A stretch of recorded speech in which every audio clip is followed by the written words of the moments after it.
Ito naman ang kapatid, ang puno ng banaba. Ito ang puno ng banaba, gamot sa binat. Ito, marami nang kumuha dito, mga asawa na mga nabibinat. Yung balat ng katawan niya, kuha ka lang dyan, samahan mo ng dahon at ipapainom, lalagain.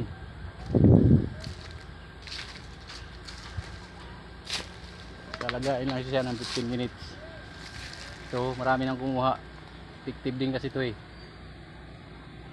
Yan yung balat niya,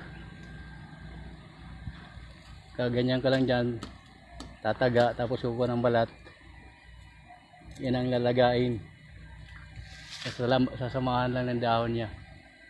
Yan yung dahon niya, kuha ka lang din ng dahon. Tawag dito ay banaba. Banaba yan mga kapatid. Okay, alright.